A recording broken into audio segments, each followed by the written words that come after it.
भारतीय जनता पक्षाच्या परिवारामध्ये आमच्या जिल्हाध्यक्ष प्रमोद सावंतजींच्या उपस्थितीमध्ये आज प्रवेश केलेला आहे. त्यांचा अनुभव आणि सहकार क्षेत्रामध्ये, शेती क्षेत्रामध्ये त्यांनी केलेलं काम आणि त्याच्या अगोदर पण ते जिल्हाध्यक्ष म्हणून त्यांनी काँग्रेसची संघटना सांभाळलेली, अन्यही संघटना सांभाळण्याचा त्यांना एक चांगला अनुभव आहे. मला विश्वास आहे येणाऱ्या कालावधीमध्ये भारतीय जनता पक्षला मजबूत करण्यामध्ये ते नक्की मोठा हातभार लावतील असं मला ठाम विश्वास आहे. सध्या जिल्हा परिषद पंचायत समितीच्या निवडणुका सुरू आहेत, त्याच्यामध्ये किती फायदा सतीश सावंतांचा होऊ शकतो काय? शेवटी तुम्हाला सांगतो, एका काळात त्यांनी काँग्रेसची पूर्ण संघटना बांधण्याचं काम सन्मान्य सतीश सावंत साहेबांनी एक हाती तेव्हा केलं. त्याच्यानंतर पण ह्या जिल्ह्यातल्या प्रत्येक तालुक्यामध्ये त्यांना ओळखणारा एक वर्ग आहे, कार्यकर्त्यांची त्यांची चांगली ओळख आहे. म्हणून येणारा जिल्हा परिषद पंचायत समितीमध्ये आमचा महायुतीचा जो विजय आहे तो अजून भक्कम पद्धतीने आम्ही विजयाच्या दिशेने वाटचाल करतो आहे. सतीश सावंत साहेबांच्या येण्यामुळे आमची संघटना तर घट्ट होईलच, पण आमच्या प्रत्येक उमेदवारामध्ये विजयाच्या ह्याच्यामध्ये त्यांचा निश्चित पद्धतीने सिंहाचा वाटा असतो. सर, ठाकरे सेनेला खरं म्हणजे संपूर्ण जिल्ह्यामध्ये हा एक मोठा धक्का मानला जातोय आपण जो दिला आहे तो सतीश सावंतांचा पक्षप्रवेश होईल, काय सांगा?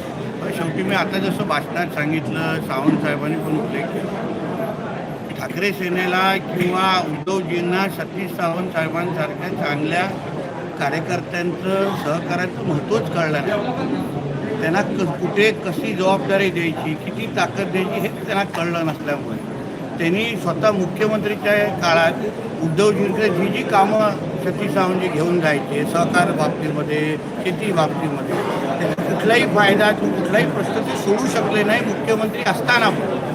म्हणूनच शेवटी जिल्ह्याच्या विकासासाठी धावपळ करणाऱ्यापैकी सतीश सावंत साहेब आहेत. आणि त्यांना कळलं की आज राज्यात, केंद्रात आणि जिल्ह्यात आज भारतीय जनता पक्ष आणि महायुतीची सत्ता आहे आणि म्हणून जिल्ह्याचा विकास करायचा असेल, सहकार आणि कृषी क्षेत्रामध्ये काम करायचं असेल तर भारतीय जनता पक्ष आणि महायुतीशिवाय दुसरा पर्यायच नाही.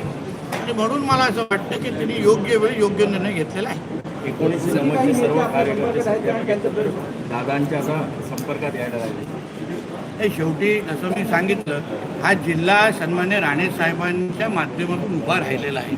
जिल्ह्याच्या विकासामध्ये म्हणजे जेव्हा लाल मातीचे रस्ते होते ते आत्ता रस्त्याचं जाळं, जेव्हा आमचं दरडोई उत्पन्न 30-35 हजार होतं ते आत्ता लाखांमध्ये गेलेलं दरडोई उत्पन्न, हा पूर्ण प्रवास या सगळ्या त्यांच्या जुन्या सहकार्याने अतिशय जवळून पाहिला असल्यामुळे आता तेही राणेसाहेबांपेक्षा दूर राहू शकत नाही, राणेसाहेबही दूर राहू शकत नाही. यावर्षी राणेसाहेबांच्या 75वा वाढदिवस आहे आणि त्या वाढदिवसाच्या निमित्ताने हे त्यांचे सगळे जुने सहकारी एकत्र मिळून अगर त्यांना ताकद देत असतील तर ह्याच्यापेक्षा चांगली गोष्ट नाही.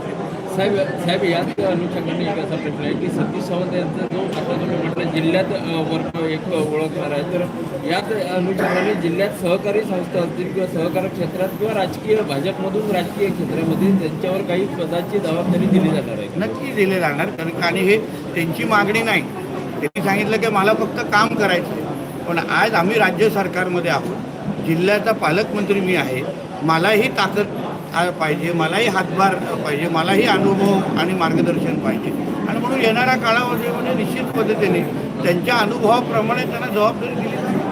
आणखी काही नेते आपल्या संपर्कात आहेत, त्यांचा प्रवेश देखील होणे. माझ्या फोनमध्ये बघण्याची परवानगी कोणाला, म्हणून कोण माझ्या संपर्कात आहे हे मी सांगू शकत नाही. पण एक तुम्हाला सांगतो, येणाऱ्या काळामध्ये भारतीय जनता पक्ष आणि आमची महायुती जेवढी भक्कम आम्ही करू शकतो, कारण का शेवटी आम्हाला जिल्ह्यामध्ये विकास करायचा आहे, संघटना घट्ट बांधायची आहे. म्हणून जेवढे जास्त चांगली लोक ज्यांच्यामुळे आमची संघटना भक्कम होईल आणि जिल्ह्याचा विकास होईल त्या सगळ्या लोकांना बरोबर घेण्याचा मानस आमचं निश्चित आहे. साहेब, एक निर्मला सीतारामन बजेट सादर केलं कसं बघता आणि आपल्या खात्याचं चांगल्या प्रकारे बघा, ह्या आजचा जो सादर केलेला बजेटमुळे आपला भारत महासत्तेच्या दिशेने अतिशय गतिमान पद्धतीने वाटचाल करते हे प्रतिबिंब ह्या बजेटमध्ये आहे.